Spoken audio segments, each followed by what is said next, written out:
Hello everyone, and welcome back to another episode of A Dead Giant. I'm really excited because I've not had a giant with me. I've not had a giant with me in so long, and I'm being joined by one of the giantest giants for an After Dark special because that's the only one he comes on to. It's on his rider. It's like super important. I only do After Darks. Right. It's Matt for an After Dark special. I'm giggling because you said, I'll just keep it. I'll just do the intro, loosey goosey. I'll keep it chill, loosey goosey. I believe was the phrase.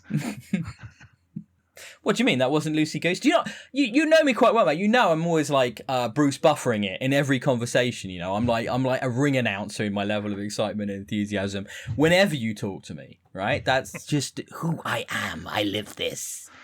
I live it. I do like Bruce Buffer. Do you know he managed his brother Michael Buffer? Who does all the boxing announcement, let's get ready to rumble, and it was Bruce Buffer's idea to trademark that phrase. I didn't know it was his idea. I did know about the brotherly connection because it's always weird because you get a bit confused when you see them because they look so similar and they have such a similar gimmick. So I knew there was a brother. He managed him for a while. I think he's like a semi-pro poker player as well. Okay. Interesting. There you go. The more you know. We're starting off with some trivia. Bit of Bruce Buffer trivia. How have you been anyway? How's things? What's going on? What's going on in the life of Matt? Other than like surviving the heat, what else have we been doing? It's the school holidays now for the kids, so full-time parent, full-time work. That'll test your mettle. Actually, it's been quite good because I've had an excuse to play video games at lunch break with the boys. I quite enjoyed that. What have you been playing? So I bought a bunch on Steam, like a bunch of like local co-op-esque games. One called Unrailed, I think it's called, where you have to work together. It kind of like has Overcooked vibes to it. Have you ever played Overcooked? Mm-hmm. Yep. Yeah, so it kind of has Overcooked vibes to it, where essentially a train has to travel like across the width of the screen, and like one of you's chopping down trees, the other one's like mining mountains, and then you've got to like put the resources in the caboose of the train, and then that turns them into tracks, and then someone's got to lay the tracks out. But you got to be careful because if someone's just gone like single file down like a forest, and the train starts going down, you're going to block each other in, so you have to like navigate how the track is laid, making sure, and then the train catches fire every now and again, so someone's got to grab a bucket, put water. So it was really fun, chaotic.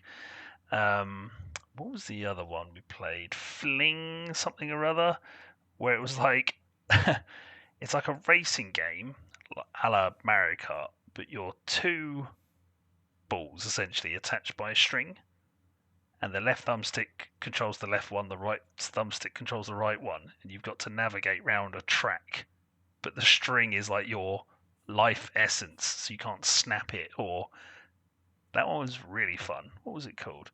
Fling to the Finish. Very fun. I've not even heard of that one. I'd heard of the other one, but I've not heard of that one. And then the other one was Wild Woods.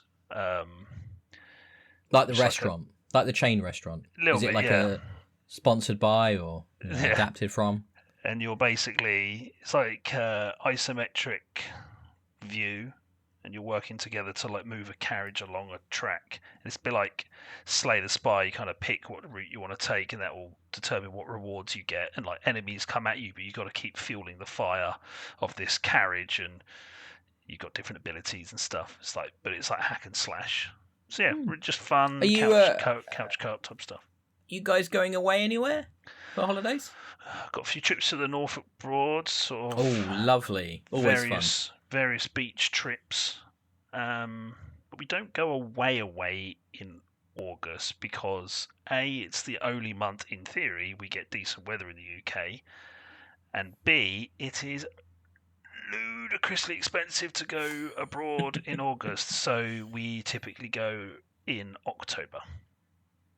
Oh, okay. That's cool. All right. Well, you sounds like you've got a lot going on. Look, I've got to say, we missed a week. I skipped a week. First one since we started this podcast, but I didn't want to do another episode without a giant, and scheduling has been tricky with me and my fellow giants over the last few weeks. But we are coming back today with a bumper episode. Me and Matt have got, like, when we put the show notes together, we had loads of our own things that weren't obviously crossing over, but were all quite interesting. So we have loads to dive into in this episode, to the point where it might almost become 2 episodes potentially. We'll see what happens. We might have a back-to-back After Dark special situation on our hands here, Matt.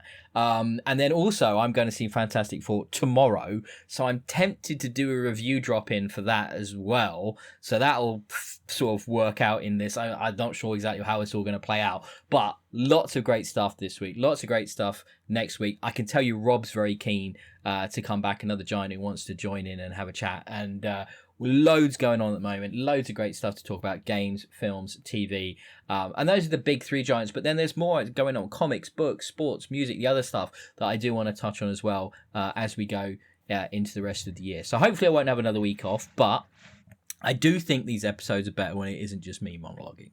I don't know about you guys, but I find that it's more fun if I've got somebody to bounce my shit off and tell me when I'm wrong. Because otherwise it's just me believing my own hype for an hour, and nobody needs that. So I think, Matt, unless you've got anything else you wanted to add, we'll get straight into our first section. Does that sound good? Yes, sounds good.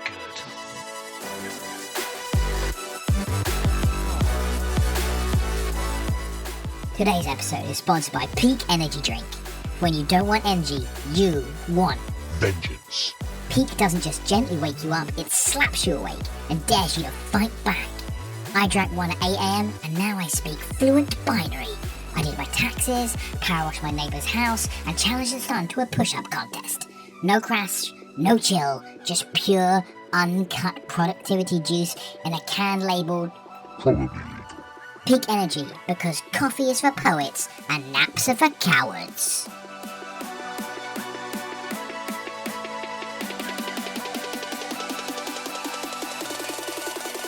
Let's talk about some films. Don't know why I'm doing it in this voice, but I am. I've been drinking. It's an After Dark episode, so I'm drinking. Though I'm upset, Matt, that you're not drinking. I feel very much like the alcoholic that I am, and that's a sad state of affairs. In Britain, we support each other. In Britain, we support each other's dependencies by also being dependent on alcohol. I had a few at dinner. I thought I had more on reserve. I don't. I apologise. Good. I take your apology. Thank you. That means a lot. Next time, be better prepared. Simple as that. Come on. Right. Keep calm and carry on. It's the British way, or keep calm and have another pint. That's also accurate. They're saying that I've had wine and now I'm on whiskey, so I'm going grain to grape or grape to grain, which is never great if you don't want a hangover, because talking about films, early tomorrow I'm watching Fantastic Four, so I'm going to have a hangover for that. So that probably won't be brilliant. But that's how dedicated I am. No, it's the reviews are very good, man. The reviews are very good. Amazing. And I didn't even. You said it, man. You said it. I didn't say it. Predicted what was going in your head. No, I just said the reviews have been very good. The reviews are very good. But we've got some films we're going to talk about now. Actually, quite the diverse slate. If I do say so, there is a real mixture of movies here. I think. Shall I kick us off with my inevitable disappointment in the one I watched? One of the ones I watched. Oh, I really hope it's not the first one. No. We'll I think save that one until a bit later on. But I want to talk about How to Train Your Dragon live action. That no one wanted. And I do live action in bunny ears because it's so full of CGI. Why even bother? But anyway, I kind of came to a bit of a revelation watching this movie, because I really quite enjoy, as much as I will ever enjoy, the animated version of How to Train Your Dragon. I think it's a cute idea. I think the voice acting was really good. I thought the animation was really good. I thought Toothless, the dragon, the eponymous dragon, is cute and engaging and fun and funny, and there's lots of nice moments in it. Watching the live action version, which is like a shot-by-shot remake, with actors instead of animated. I came to this revelation, which is basically when they make these films, and I haven't watched a lot of these live action remakes, to be fair, because they're often of products I have zero interest in, like Lion King or whatever. But when they do this, they just lose all the charm of the animation. Like all of the fun, charming humor that comes from a well animated film is gone. It's ripped out because you've just got actors and you've just got CGI, right? Which of course is its own type of animation. And what that does is it kind of lays bare the bones of the film, which I think you might want to fight me on this one.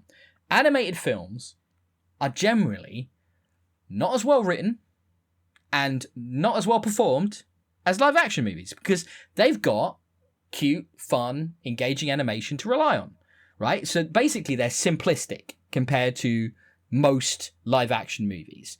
So when you pull out the thing that makes them unique, the animation, you're just left with a pretty mediocre film.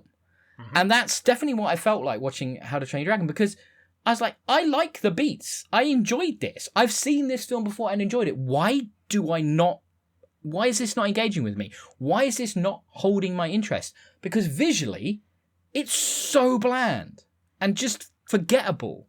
And the performances are poor. Are the young actors in this poor? Is Jared Butler in this poor? No, they're fine. They're even good at times. But the actual thing that keeps it like fresh and interesting isn't there, which is that animated element. Have you seen many of these strange creatures of live action remake? Yeah, I've seen like Aladdin, Little Mermaid, Lion King. Whoa, you've seen a lot. Yeah. Did you like any of them? I didn't mind Lion King, but the rest, didn't care for them. I'd much rather watch, the original. But yeah, I can't. You're absolutely right. It's for something that's just shot for shot the same. It's just lazy, and I hate it. I hate that.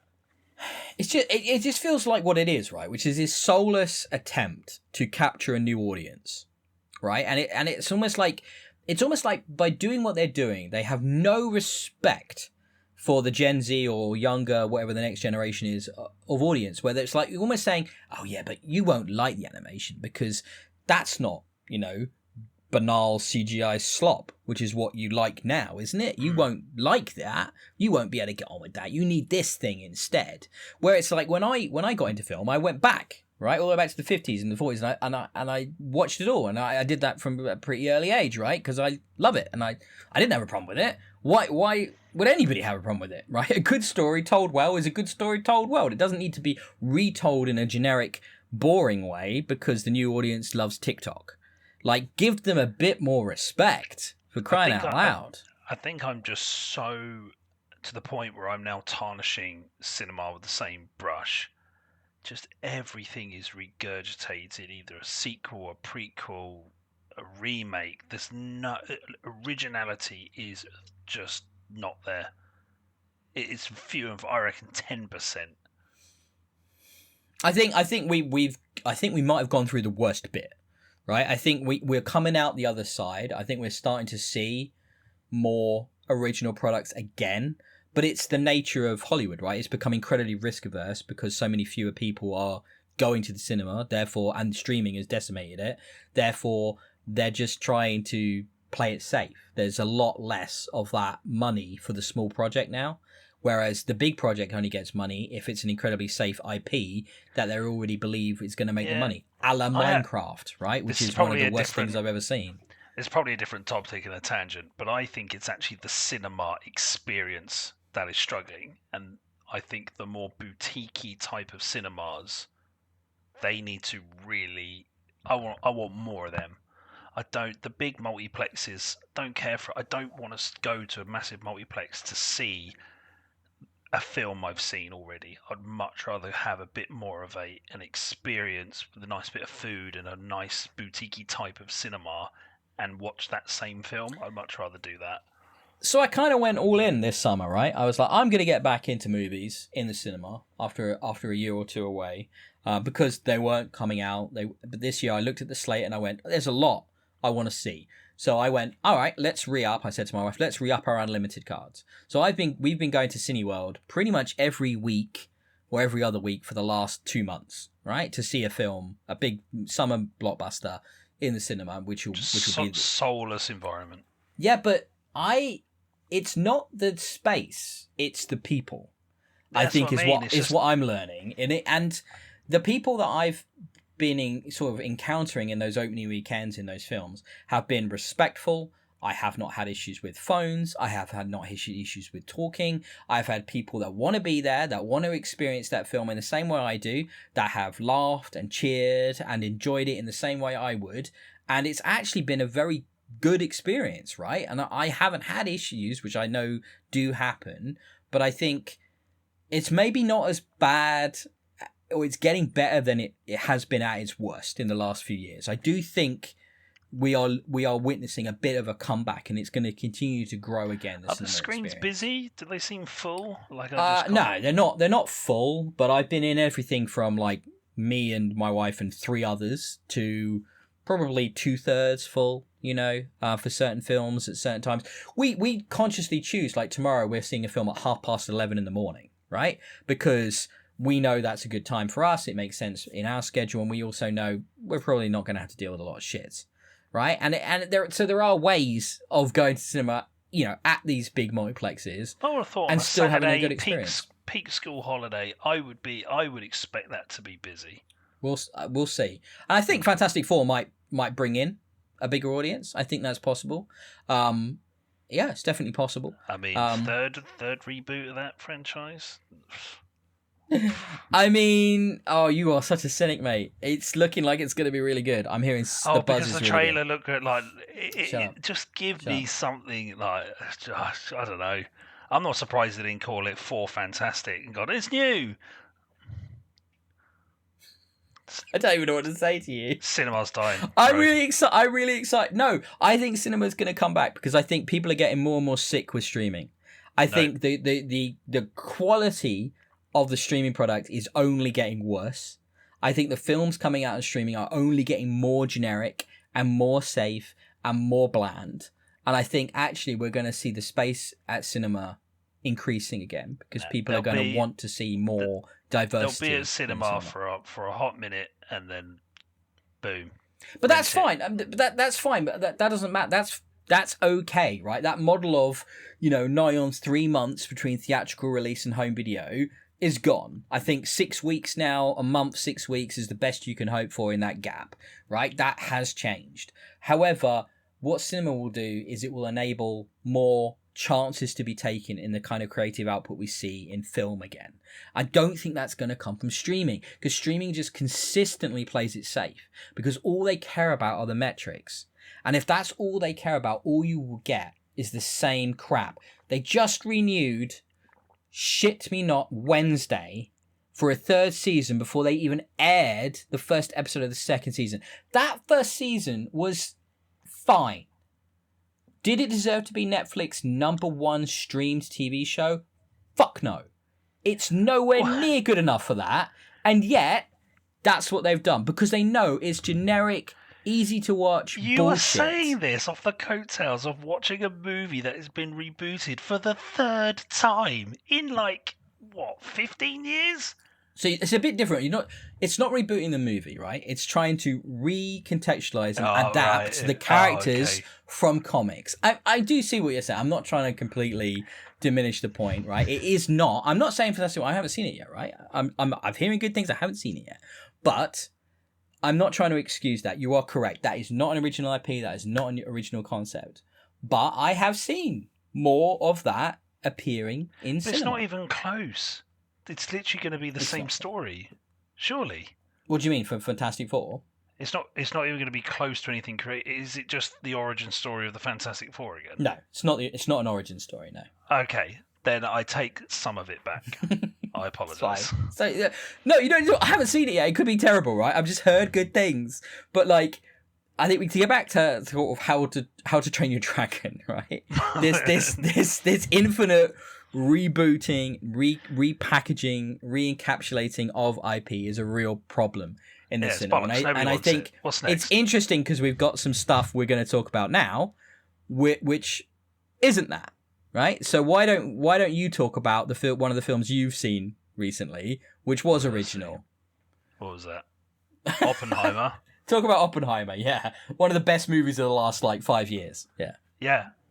So I watched it for the first time this week and thought it was fantastic overall. The story of Oppenheimer sort of doing the Manhattan Project and then ending the war, but inevitably at the same time creating probably the most devastating thing man's ever seen. There are a few things. I mean, well acted, great cast, fantastic story, and just a great way of doing a movie, which is a lengthy film. It's 3 hours long, to keep it captivating. Where it's a lot of talk. It's not action. It's just a well scripted story that just keeps you gripped. I did find that the film is almost different in two halves. I found the first half to be, we're building the bomb, how do we feel about this? And then I found the second half to be like almost a courtroom drama with political intrigue, and I wasn't expecting that, and I don't know. I think I wanted more of the how do I feel about making a nuclear weapon. I wanted more of that, and it kind of slipped with the whole communist thing. The other bit that is great, but also equally I'm like, give it a rest. I thought the soundtrack was fantastic, but just let me have the odd moment where I can just listen without any... Like, one of the most powerful scenes actually in the whole film is there's no music. It's when the bomb goes off and it's just silent. I wanted more of that. I thought the music just needed to rein it down a little bit. But overall, fantastic film. I thought everyone in it was brilliant. Like, there wasn't a dud actor in it. Yeah, well worth the not well worth. What am I trying to say? But all the awards that he got was well deserved. Yeah, it's a cool movie, isn't it? I mean, that piece you just mentioned there about the score, it's very much a modern film problem, isn't it? Like, it's very common that the score is there to tell you how to feel in every single moment of a cinematic It's very experience. Christopher Nolan, it's very Hans Zimmer, which is fine. I mean, Hans Zimmer didn't do the music, but that's fair enough. But yeah, it's Ludwig Göransson did the score for this one. I don't know him really, but yeah, just wanted it to every now and again just turn it down a few bits. And that, and I watched a film in 3 chunks. So I watched it over the course of a day. I did an hour in the morning, hour in the afternoon, hour in the evening. So maybe that helped with me really liking it. Could I say I watched it for a full 3 hours in one sitting? Probably, yeah. But I did it in 3 chunks. I did. I watched it all in one go. Yeah. I thought it was captivating. I mean, I think it's interesting what you said about the two halves feel. That might be a bit about how you watched it, I guess, as well. But at the same time, I think it's really important because it contextualizes things, doesn't it? Like the impact of what he did and what his life subsequently became, and his interactions with people, and especially the women in his life as well, and how much they affected him as well. Which Emily Blunt and Florence Pugh there with their two kind of like quite major impacts in roles in his existence as well. I mean, it's one of those things where I'm not the biggest biopic fan. I find sometimes the concept of a biopic, like, I wouldn't generally watch a biopic if it wasn't in a subject matter or a person that already interests me. Like, I'm not going to watch Jamie Foxx's Ray Charles biopic. I have no interest in that. See, I quite like a biopic where I don't know the subject matter. I like just diving into it, going, this is a real thing. Did this really happen? Oh, it did really happen. Cool. Yeah, I mean, I think what's so impressive about this biopic is that it's interesting, well-made, brilliant, Oscar-winning, cinema, regardless of the truth of what happened, right? And I think it stands up there for me, which one of my other favorite biopics of all time, which is kind of maybe stretching the genre a little, is The Social Network, which I think is one of the most like infinitely what I've watched that film like maybe like a dozen times because it is such a brilliantly well written by Aaron Sorkin and directed by Oliver Stone film. It is just not Oliver Stone, David Fincher. It is such a fantastic piece of cinema, and yet, but what's so great is the performances and the fact that it is just great cinema. It's not about it's true or this really happened, right? It's just incredibly watchable. Where does Oppenheimer fall for you in Nolan movies?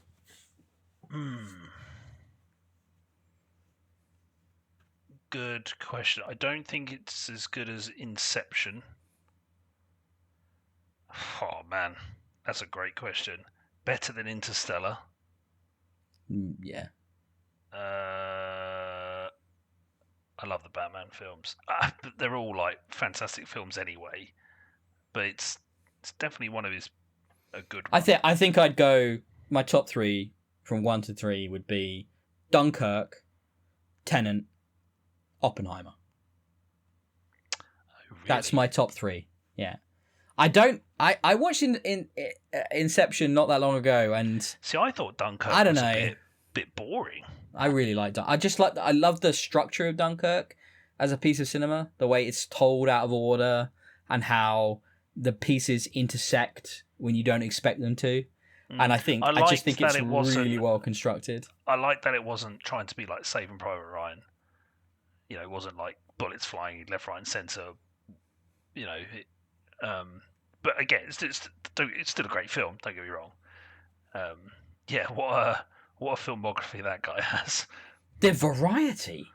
Did he do Shutter Island as well? Was that Nolan? No, I don't think so. No, but the variety of what the projects he takes on and how he takes them on so differently. And I think Oppenheimer. So I would have always said about Nolan was that he is a visual director and not a performance director. He puts the cinematography first, right? It's how I would have always described him before Oppenheimer.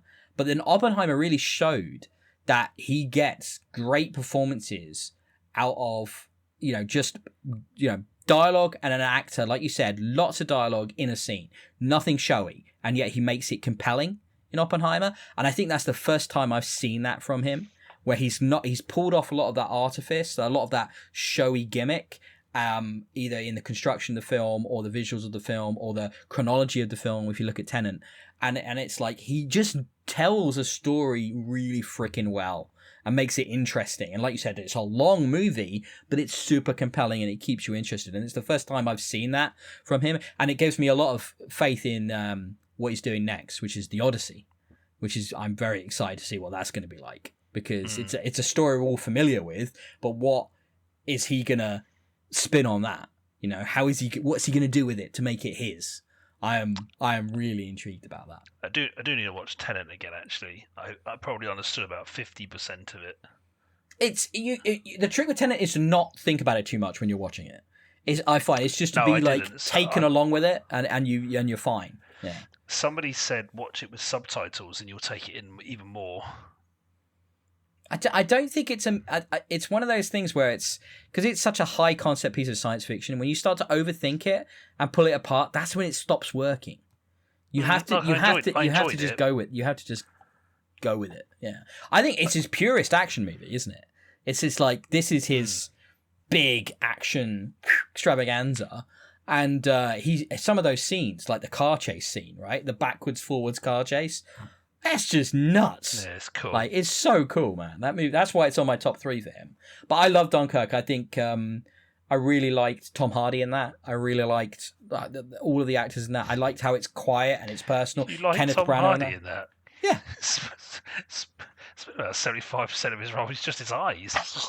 He's basically Baning it again, but in a better because Bane sucks. So I think the only good Nolan Batman movie is the second one. The others suck.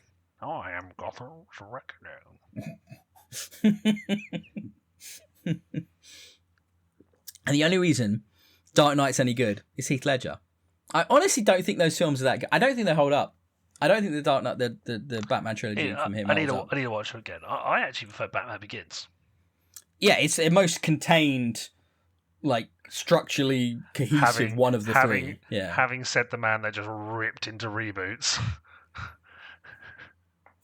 There, we've all got our shames. We've all got our little shames, haven't we, mate? It's fine. I really enjoyed Oppenheimer. Let's talk about what I found was a bit of a surprise hit for me. Heads of State. Do you know what Heads of State is, Matt? This is Idris Elba. Yes. And someone else. John Cena. You can't see me. Yes, WWE superstar John Cena and Idris Elba playing respective heads of state. Idris Elba is the Prime Minister and John Cena is the President of the United States. And they go on what can only be described as a Lethal Weapon-esque buddy cop kind of action romp. It was that kind of like late 80s, early 90s. It was a hoot. It was such a hoot, man. And sometimes those movies are either surprisingly dull, when you see films that are trying to do this, or they miss the mark because they maybe go too stupid. But this found the balance. The writing was good. Idris Elba plays the straight man. John Cena plays the kind of the comedic foil, who's like this action star that's become a president, and he's kind of useless, but he kind of finds his value through the movie. And Idris Elba is the opposite, right? Ex-soldier, now Prime Minister. He's Mr. Capable, but he's kind of cold, and he sort of becomes more accessible as the movie goes on. Jack Quaid has a brilliant short role in it as well. From The Boys, you may have seen Jack Quaid, The Boys. You know who I'm talking about, Huey and stuff. And I think he's brilliant. He's got a huge career ahead of him. He's an Oppenheimer as well. He is, and I really want. Have you seen Novocaine yet? Which is kind of action movie. I'm that's on my list. I've got that to watch. I haven't watched it yet, but I find him really charismatic and watchable, and I think he's got a big career ahead of him. He did that movie Companion as well about the sex bot that tries to kill him, I think, and he's like all kind of sci-fi weirdness. But he seems to be all over the place at the minute. It's another A24 movie. It's on my list because I watch all the A24 films. Ryan Gosling is in a fantastic movie with a bot. And I can't remember the name of it, but it's brilliant. Oh, I can't remember it. Blade Runner 2049? No. He plays this very socially awkward guy, and he ends up buying this. Well, it's not even a bot. It's a doll. It's a sex doll essentially, but he thinks it's a real person. Can you Google that while I talk about Heads of State? Because now I need to know. And the community around him gets on board with it, and she becomes a real person. I'm just going to type in Ryan Gosling sex doll. Have you seen this film? Or heard about this? You've seen this? It's called Lars and the Real Girl. Okay. Absolutely brilliant. And Ryan Gosling is fantastic in it. Sorry, what were we talking about? Heads of State. I think you'd enjoy this movie. I think it's a fun like time that doesn't like overstay its welcome. It knows exactly what it is. Everybody in it knows what film they're doing, right, and has a good time with it. You know, John Cena, right? I don't know how they discover this, but I guess it makes a lot of sense, right? His sense of timing, comedic timing. He is. Have you ever seen Blockers? Yes, comedy, yes. right? He is really fucking funny. Like, he really nails comedy. And I guess that makes sense, right? As a wrestler, pro wrestler, right? When he's on the mic, right? When they're kind of working off a half script and they're kind of playing off of each other, you've got to have good timing to be good at that. And he's always been good at that. And he's also brilliant as... He's brilliant. He's brilliant. What's the Suicide Squad character he plays? Oh, Peacemaker. No. Peacemaker. Yeah. He's good in that. Yeah, he's great in that, Yeah, he's got a good career ahead of him. I think he's so. I think in terms of acting chops from wrestlers to actor, I think The Rock is at the bottom of the pile now. And I think you've got Dave Bautista, John Cena, and now. But I don't think Dave Bautista has. He's fine at what he does. Have you Blade Runner 2049? He gives a very soulful performance in that. I thought. Yeah. Speaking of wrestlers that have great acting careers, Hulk Hogan. Thankfully dead now. Yes. Thankfully. I mean, he didn't have a good... He's not done... Second half has been poor. Yeah, once we found out what Hulk Hogan really was like... Oh. Oh no. Oh dear. One of those, like, you should have been cancelled a long time ago, people. Yeah. Was he like a massive racist or something? Super litigious, awful, racist human being. Yeah, really bad. Really but bad. still. But still, I won't be crying about it. I mean, there's been a lot, like, more sad recently, Ozzy Osbourne. Now, that's a tragedy. What a legend he was. Absolute fucking legend, right? That's tragic. I'm surprised he lasted that long. Yeah, he had a life. Yeah, he went hard. Yeah. Respect So, that. yeah. Heads of Wrestling state. actors. Wrestling actors. Yeah, John Cena's definitely up there. Rowdy Roddy Piper. They live. And He only did one film, though. Hell Comes to Frogtown. Don't forget Hell Comes to Frogtown. Don't think I've seen that. No. I've seen They Complete Live. piece of crap 80s terrible film worth checking out for its kind of comedic awfulness. A lot of wrestlers have turned actors. Probably more than you realise. Yeah. Depends. What do you mean though? Because a lot of them do like cameos. Not just one-off and... films. I'm talking career. Career. What did we say? Hulk Hogan had a career as an actor? He had more Can than we one say film. that? He had a couple. He didn't have a lot though, did he? He was in Rocky. Yeah, playing a boxer Wrestler. or wrestler. Yeah, like what? I mean, that's not really a stretch. The Rock, John Cena, Batista. Rowdy Roddy Piper. Yeah, one or two That's it. films, I guess. Yeah. That counts. Okay. I mean, They Live was a real film, and he was playing a real character. I through enjoyed that you know. film. That was a good film. It's good. High longest. What at the time it was the longest ever fist fight filmed between him and Keith David. That went on for I think it was just shy of 20 minutes. They fight each other in that film. So yeah, Amazing. had the record at the time for the longest ever single fight scene. Random. There's my bit of random trivia for you. But yeah, check out Heads of State. Now tell me about your silly popcorn movie experience that you had recently, because off your putting on this list, I looked up the trailer and went, oh, that looks like a fun revenge flick. I can get into that. Yeah, as I said, don't let trailers fool you. Oh, it's not good. Oh it's no. Okay. Is It's it not okay. good? It's forgettable. I didn't realise because every time I finish watching a film, I go on IMDb and I like reading the trivia about the film after watching it. I didn't know I was watching a sequel. Had no idea. That was a sequel? Yeah, it's a sequel. Sequel to what? Another Becky film. Okay. Yeah, it's a sequel. Right. I didn't even know. So the whole film works as is, but it is a sequel. Right. Yeah, bit forgettable, really. There's not really much else to say. It was part of the movie club. Yeah, it was entertaining enough. Weirdly, Sean William Scott is in it, who I guess retired from acting and has come back for this. But yeah, it tries to be a bit Home Alone-y. Yeah, like I said, bit forgettable. Was it one of those things where there's some cool kills in it though? have I seen all the best bits in the trailer? More than likely, most trailers do that. All right, trailer cynic. I'm just amazed you're telling me it's a sequel because nothing about that trailer indicated it was a sequel. Nothing about the movie indicated it was a sequel until I read the trivia, and they were like, in Wrath of Becky, it's called. It's the different title, but it's basically her origin, why she became she is now.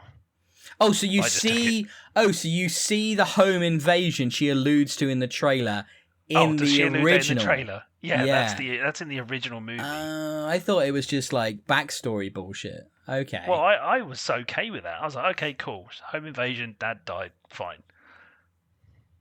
But that's a whole movie. I was asking. I literally said to my wife about a week ago, whatever happened to Sean William Scott? Now I know. There you go. He was did in this. the Wrath of Becky. Mm-hmm. Okay. But I mean, he's all right. He's all right in it. He'll always be Stifler to me. Always. Yeah, so that's the only thing. He definitely doesn't play Stifler in this. Well, from judging by the trailer, he plays a neo-Nazi, correct? So again, the trailer's just... There's no point in you watching it there now. There's just no point. I'm being genuine. No point. Forewarned is prepared, is it not? I mean, like... I tell you what, I'll watch the trailer and I'll message you going, don't bother. I feel like we're there already. I'll be sincere. I feel like we're already there because you already don't sound that hype on this movie. So... It's like I said, it's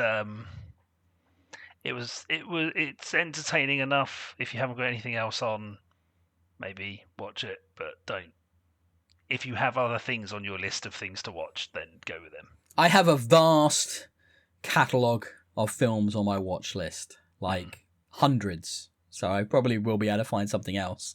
And I'm always adding to that. I have a bit of a problem for 4K Blu-rays. I pretty much once a week I'm buying at least one. So I have a big physical media collection now. Because I don't like streaming. I've decided I like to own my media again. After getting rid of it all, because I'm an idiot. There you go. That's where I'm at. Now, talking about something I've added to my physical media collection. I was very excited to get sent to me last week from Arrow Video a brand new 4K restoration of a film screaming out for that kind of treatment, right? Which was the very, very early Sylvester Stallone classic matchstick chewing, pizza cutting Cobra. Man cuts up a pizza with a pair of cause scissors. beer drinking. Oh, so much product placement in this film. It's hilarious. Yeah. It's like the whole film must have been funded on product placement. It's brilliant. So, if you don't know Cobra, let me try and explain this plot of this film. When did you last see it, Matt? Probably within the last 10 years. I've watched Okay, it a few times. it's fairly memorable for you. But basically it's LA in the late 80s, early 90s. So a den of scum and villainy, unlike we've ever known. Like, really, this is like at its worst, according to this film. It's like you can't turn a corner without a psycho with a gun ruining your day, or gang violence, or a or sexual assault, or anything awful that you can imagine. And Cobra is the one good cop on the zombie squad who is going around. He ain't doing police work. He's just a villain assassin. He's there to kill him. He don't care about arresting them, because who has time for that? And basically, there is like this cult of doomsday kind of people that believe that society is collapsing. The only way to sort of save the day is by violence and bringing out the base humanity. But it's all very thinly veiled. There's basically like this kind of like serial killer guy who just loves murder. Like he just kills anyone he comes near throughout this film. The main villain guy, do you remember this guy? Like, and it's like there's a bunch of times where he kills people he doesn't need to kill. Like, and he does it just because he loves it. And you have to respect that purity, right? Kind of like he's the antithesis of Cobra. Right? Cobra kills because that's the right thing to do, because he kills the bad guy. And this guy, the bad guy, he kills because it's the wrong thing to do. So he just kills because he likes it, right? And that's bad, because that's very different, obviously. Let me just take notes. Killing, bad. Unless... But if I'm a cop, killing, good. Good. Ah. Got it. Got it. Nailed it. But look, it doesn't make much sense. I will say it's Bridget Nielsen, right? Which I don't think I kind of knew her from, it's Conan, isn't it? She's in, or Red Sonja, like one of those. And you think of this big, she was this tall, statuesque model turned actor from that era. And she just wears like a wig through this film, where they try to, I guess, soften her appearance and make it like give her the long hair and stuff and make her look a bit more feminine as a love interest to Sly's character. But it's kind of like the only other movie I know her from other than Red Sonja. But she's so distinctive, right? If you don't know who that is, when you see her, you're like, oh, right, Bridget Nielsen's in this, right? And she stands out. She's quite imposing in figure and stuff. And Sly famously is not that tall. So I think she's probably taller than him throughout this film. And it's like they try to shoot it to be quite sympathetic to him. But basically, he's the big takeaway for Cobra for me is that, dude, you keep your gun in your crotch, in your belt at the front, pointing at your dick. That just seems like a bad move. Like it's fine because he has a cobra drawn on the handle. if memory serves, he has a picture of a cobra on that. He does, and it's I think it's a pretty basic like Colt 911. It's like not an impressive handgun, and yet it's the hero weapon. And normally in these movies, the hero weapon is not like a Beretta, from Lethal Weapon, which made the Berettas very famous because that was Riggs's weapon, or something like a big 50 cal kind of like Desert Eagle or something. Yeah. But he's just rolling like a 911 throughout this, and you're like, it's not. You're okay. It's not that impressive, bro. But this is such a fun movie. It's such brilliant piece of film of this era. Like, it's that peak kind of dark, gritty thriller. It's actually more of a thriller than an action movie. It has that really gritty darkness of that period. And it was before Sly exploded with Rambo and stuff like that. So it was early Sly Stallone. I want to say it was, like 86. So pretty early in his career and stuff like that. But it's a lot of fun. What do you feel about Cobra? Yeah, I really like this movie. Yeah, I loved it. I have such a soft spot for these type of films. Yeah, Rambo, Cobra, Commando, like the Arnie stuff as well. They're just so much fun. They're not trying to pander to any other kind of a bit like what you said about Heads of State. It knows what film it is. Let's just make it as fun as possible. And you can see why they were the action stars that they were at that time. Just looking just fun. Just looking at the details, interestingly, I just pegged it like before Rambo, but actually this came out the year after Rambo First Blood Part 2. So Part 2 he already had that big success, but that was 85. And then this is the same director, George P. Cosmatos, and then he came out with this in 86, which is actually kind of surprising. I'm just trying to see if this was a Canon. Yes, this was Canon. Yeah, this was a Canon Group production. That makes so much sense. Like, if you know the Canon Group and what they produced and how they literally shoveled out films in the 80s. Like, do you know what they would do? There's a great documentary on the Canon Group. If you've never seen it, Matt, you would love this documentary. But basically, they would make like a sizzle trailer, right, before they ever shot the film. So they'd have like cut together some old footage, maybe from something else, put up the name of the director, put up the name of the star, show some star footage, maybe some really early like test footage they've done for the film. They'd put that up, they'd make that, and then they'd take that to get funding, and then they would get all the money to make that movie before they ever made the movie, right? And so they'd kind of commit to the concept of this film, and then they'd have to somehow try to make the movie. So they'd have to like try and like that director that they said they were going to get. Oh no, he's dropped out. Okay, we're going to have to get another director now. Oh, that star that said there was. Oh, he's dropped out. Oh, we're going to get another star. And it was just chaos. Like the whole Canon Group way of like, they just don't make movies like this anymore. And it would often create utter shit, but it would sometimes create brilliant diamonds. Like just like the most incredible fun movies. I'll look up this documentary for you on it, Matt, and you'd love it. You have to watch it. But yeah, Cobra is an absolute classic. Favorite Sly Stallone movie? Go.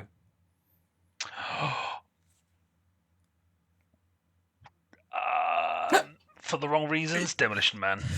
I mean, it's up there, top 3, but my one, Cliffhanger. Oh, good shout. I fucking love Cliffhanger. I can watch Cliffhanger on repeat. There's something about that movie that is the perfect blend of like high octane action thriller. There's the buddy cop element in there with him and his pal. There's the romance element in there. Oh, there's so much good stuff. I just fucking love Cliffhanger. Oh, perfect movie. Ace Ventura did a good parody of that. Did it? Ace Ventura 2. Did it? Okay, I've seen that. Yeah, I'm trying to remember. He drops a raccoon and he's like looking in his eyes. Okay, last movie. I think it's the last movie. Last movie. Now, this is something you talked about. Was it your first podcast with me? I think it was the one you asked me where I'd like to be plugged, yeah. Good times. So this in that podcast, you talked about Conclave.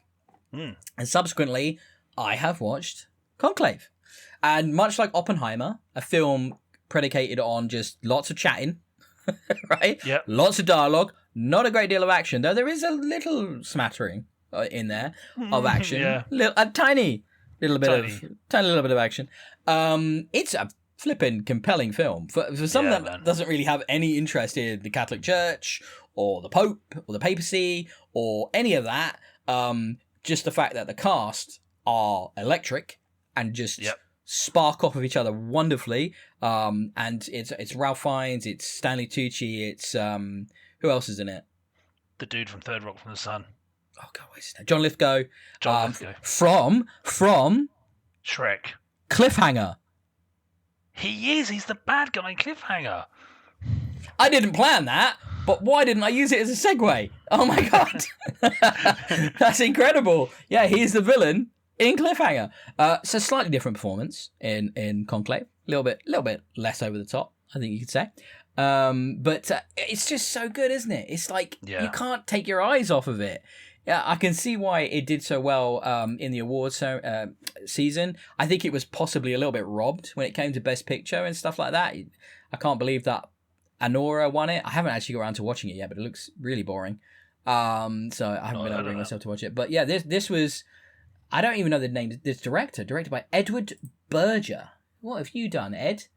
Ed. Well, we're close. You know, I get to call him Ed. He did. Oh, okay. He did 2022 All Quiet on the Western Front. That was very, very good. I do want to watch that because I did like the original. I mean, can you like any All Quiet on the Western Front? Those are tough watches. Those are tough watches. That is the one where they had like the clickers, but it gets disguised as the German reloading his gun. Was that All Quiet on the Western Front? Don't worry. Possibly. I forget. But no, I just wanted to touch base and say Conclave, absolutely spot on recommendation there, Matt. That was a fantastically good movie. Cool. And well worth the time I spent watching it on 4K Blu-ray. Because I did blind buy that off of your recommendation, just so you know. Oh. Well, I'm glad it worked out. It was fabulous.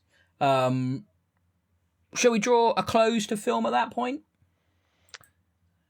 Yes, I will be watching Happy Gilmore 2 next week. I might watch that after we finish recording tonight, actually. I am kind of like morbidly curious and yet really worried. Worried, yeah. Mm-hmm. I'm in the worried camp because I'm a big fan of the first. It's not going to reach those. It's just going to be another nostalgia cash-in, surely. It might. I mean, it has to be, doesn't it? It might be golden.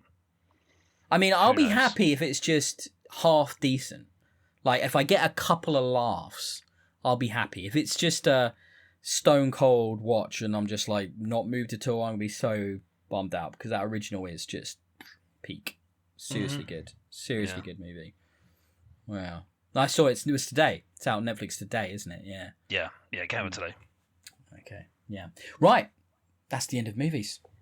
We may or may not be back soon with more, depending on how I cut this up.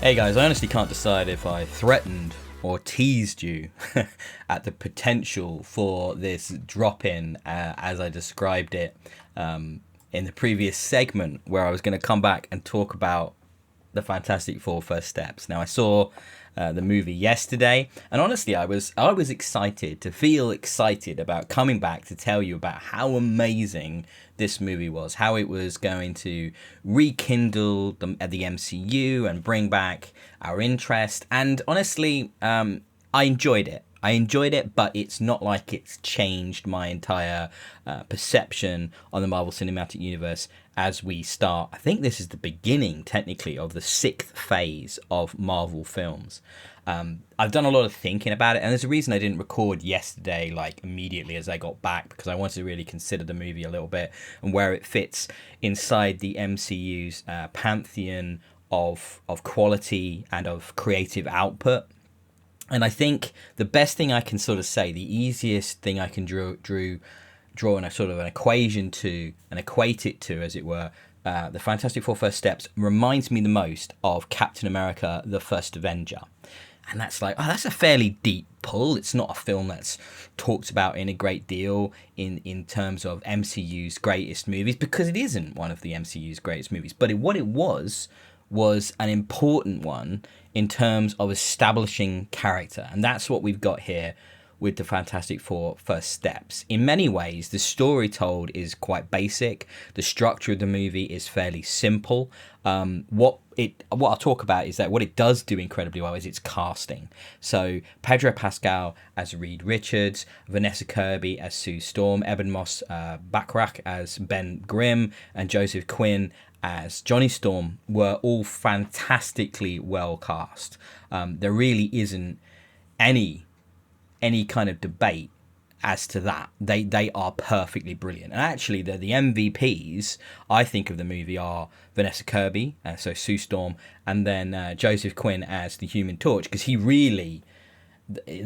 gets like the best work of modernizing that character to make him feel a bit more resonant, a bit more connected to the modern day sensibilities, because obviously Johnny Storm very sort of famously is this pretty, in the movies especially, but also in the comics, is quite two-dimensional, womanizing, fairly uninteresting character. He's been given a better characterization in newer comics, but he's never given that much to do. And in this film, he really is given his due. He has quite a large plot point in the second act, which has real impact and really shows his intelligence as a character.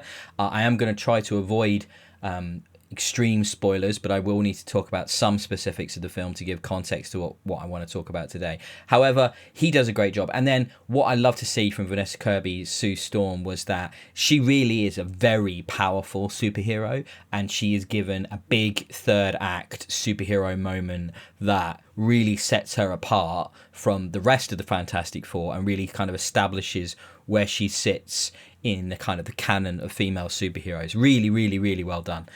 Pedro, I think the characterization here of Reed Richards feels more in keeping with the modern comics, where it's very much about his intelligence, the burden of his intelligence. And it's kind of interesting because watching this movie, you can see a lot of where the heavy lifting that Tony Stark had to perform in the MCU is because they didn't have the character Reed Richards. There's a lot of characteristics that you would equate to Reed that are actually given to Tony. So that burden of intelligence is certainly one of them, and that's not something that normally fits much more with Reed. The idea of an armor suit that fits around the world is much more in keeping, even though he doesn't have an armor suit, with Reed than it would be with Tony. And I think that's a shame. And that means when Reed does join the 616 universe, it's going to be curious to see where he fits in a post-Tony Stark world. The other big element that really came to mind for me was how he's going to interact with Peter Parker, because Peter Parker in the comics is, for all intents and purposes, kind of an honorary member of the Fantastic Four, and has definitely been very much involved to the point where he actually wore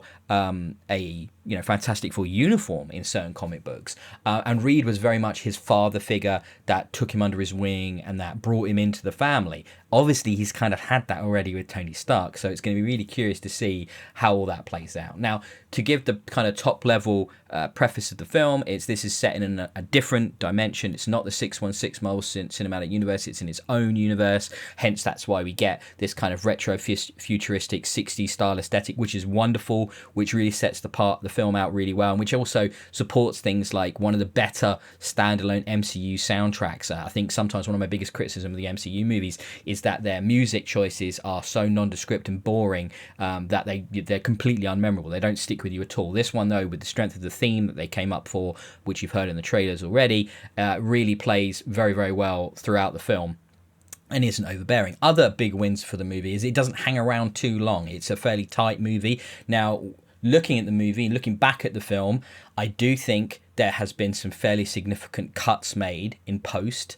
There was a side story between Ben and a potential love interest, which feels like it is in the movie, but it's like there's barely anything to it. And considering that Natasha Lyonne is cast as that love interest from Poker Face, I believe, it was quite surprising that she didn't have more to do. She's in like a couple of scenes, she barely gets any lines. I think there would have been more of that in the movie, and that does speak to where I was sort of equating that the big character moments are given to Vanessa Kirby, are given to Joseph Quinn, but Eben Moss Bachrach barely gets anything to do. And to be honest, Reed doesn't get a lot to do. Like I said, they get a focus on his intelligence. You get very little of his stretching ability, which always felt like this was created for the comics to give there a visual flair to that character, but really he does exist for his intelligence. But yeah, Ben, clobbering time, gets very little to hit.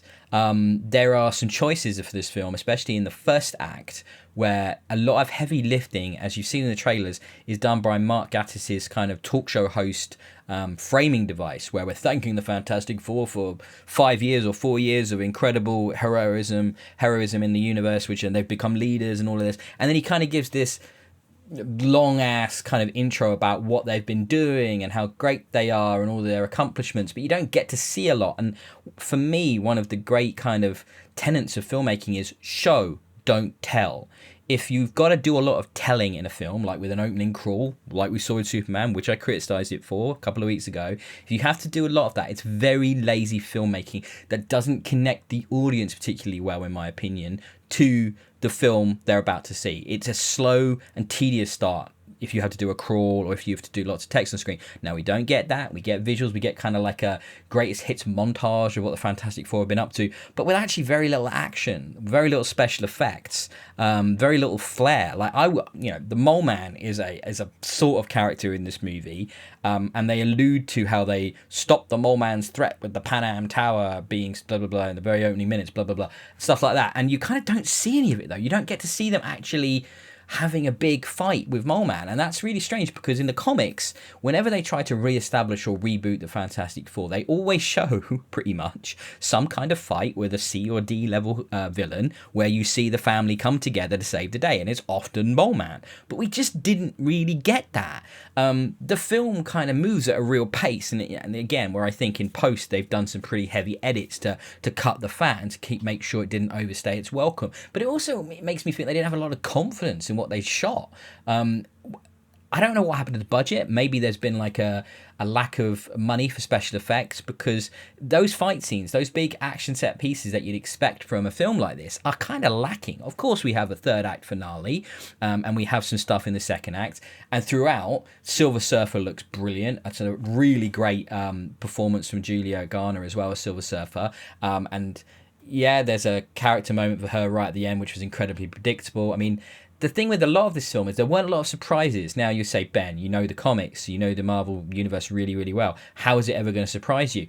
It doesn't have to be a plot twist to surprise me, but it could be something like, how we're going to convey some information, or a character moment that's surprising, or an action beat that's done in a creative way. But everything felt so safe.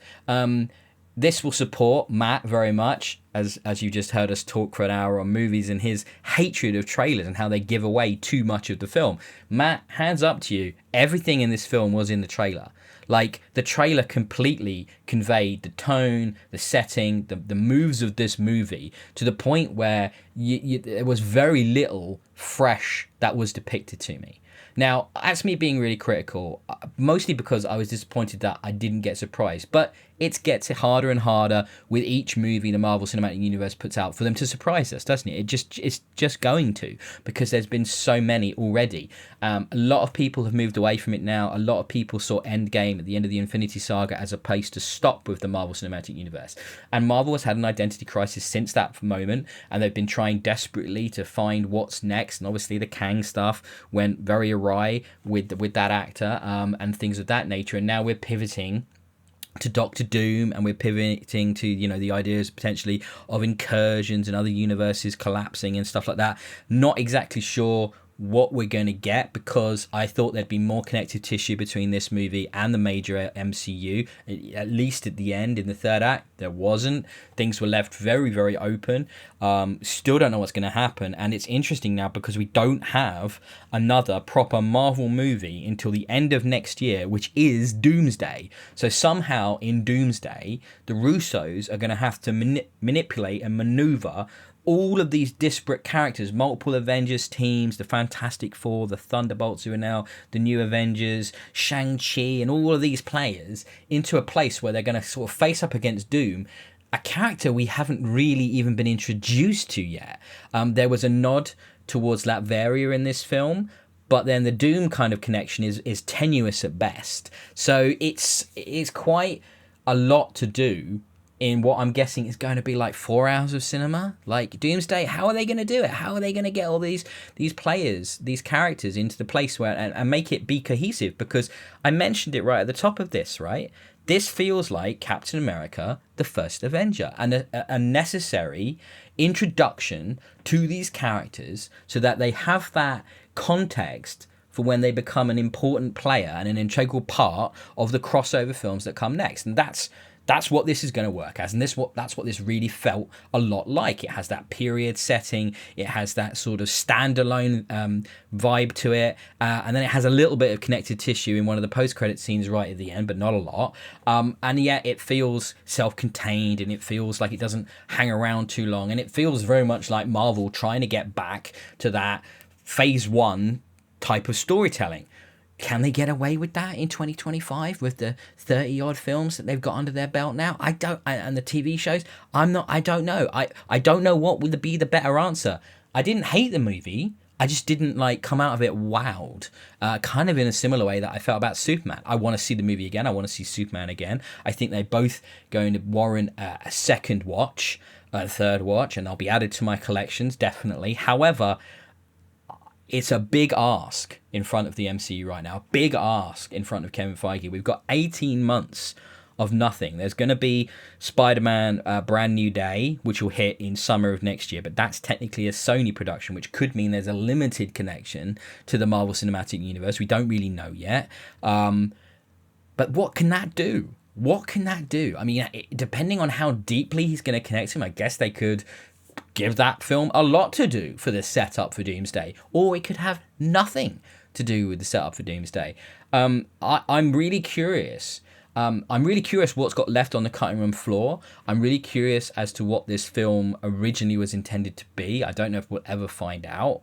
I'm very curious what the future looks like for the Marvel Cinematic Universe. The fact that there's only 2 more films confirmed in the MCU, which is Doomsday and Secret War, which is a year after Doomsday, it could almost be that this is it. This is their epilogue. This is their conclusion to the MCU. And then they're going to step away for a long time and really think about what the cinematic universe looks like in terms of their strategy for what comes next. And is it going to be a multiple years gap? And it kind of feels like maybe it has to be. And it's a shame because I really liked Thunderbolts. I actually quite liked Captain America as well. I actually thought that was a really fun movie in its own way. It made me like Sam Wilson for the first time. However, this film was kind of the great hope for the MCU this year, that it was going to get everything back on track. And I think it's done a good job, and I think it's a fun film, and it's got some good moments. Without getting into too many spoilers, obviously, everybody knows Sue is carrying Franklin, and Franklin appears in this universe. And from the comics, Franklin is this cosmic level, just huge powerhouse character. So how that going to connect that with Doom and Doomsday, there's lots of potential there. And I was kind of spitballing that with my wife on the way home, talking about what that could mean, and she's kind of nodding and going, okay dear, whatever you say, because she's nowhere near the comic book aficionado as I am. But that stuff, that was the core of the movie in many ways. That's why Sue had so much to do while she was carrying Franklin, and then what happens post his birth and how that connects up with Galactus. And Galactus was very well done. He looks very comic book accurate. He was, I thought, very interesting, and how he connected with Franklin was really great. And how the third act wraps up was really, really exciting and stuff. That was actually, let's be real. Of course, there was a fight, and I thought the third act fight was a pretty good one.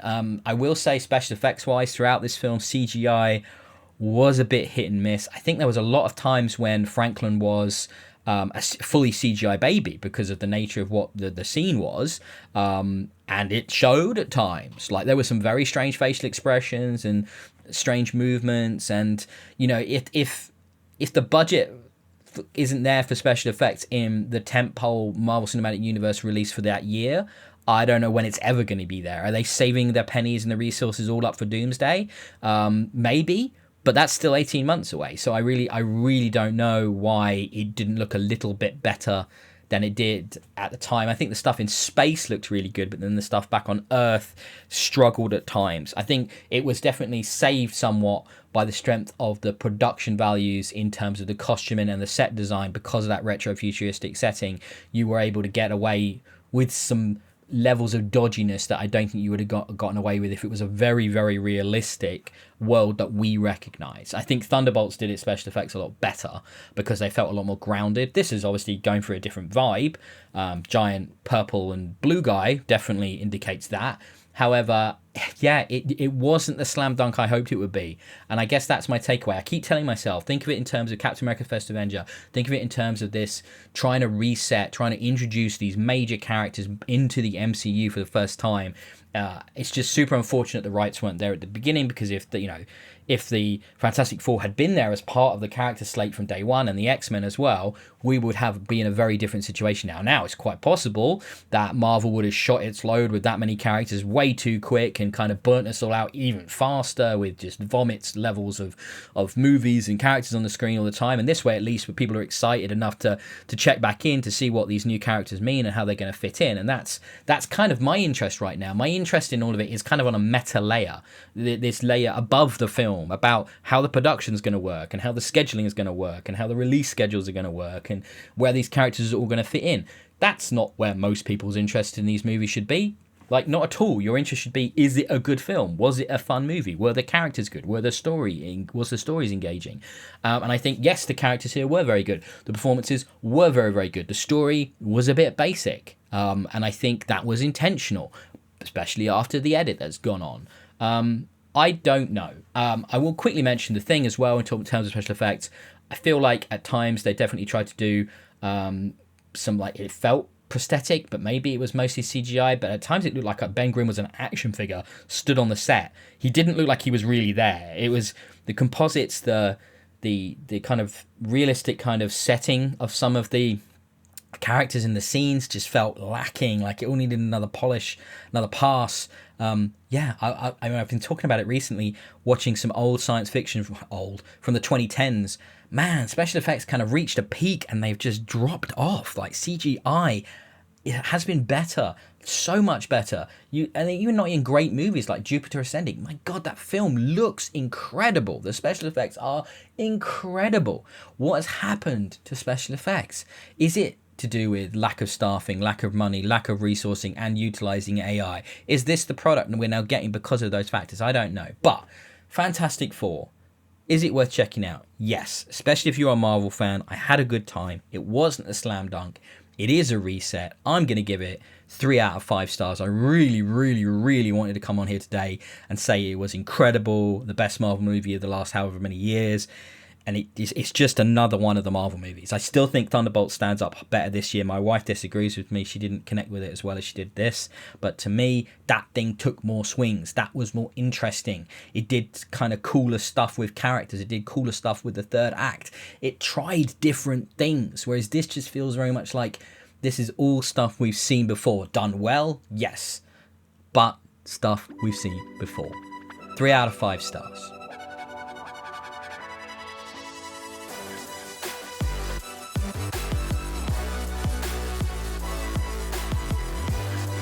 Hey guys, so yeah, weird episode this one, and the next one's going to be a weird one as well. A little bit of behind the scenes. The part that you've heard before my Fantastic Four cut in here was actually the second part we recorded when me and Matt spoke, and that's now going to be the first part of this episode because I felt like it connected better to the Fantastic Four, and I wanted to do the Fantastic Four bit this week because it's a new release and I wanted to tie into that. So we're going to get 2 more big segments of me chat with Matt about TV and games, and that will land next week with the outro we recorded, but not with the intro because I've kept the intro on this episode, so I'll be introing next week's episode by myself. Yeah, it's a mess, but it was too long to put into one episode this week. I've had feedback that sometimes when you look at a podcast and it's 90 minutes, 2 hours long, it's actually off-putting for people.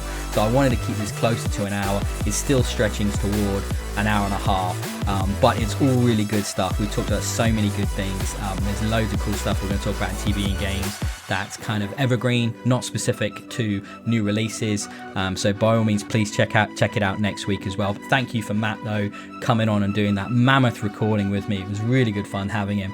And by all means, check out 8deadgiants.com.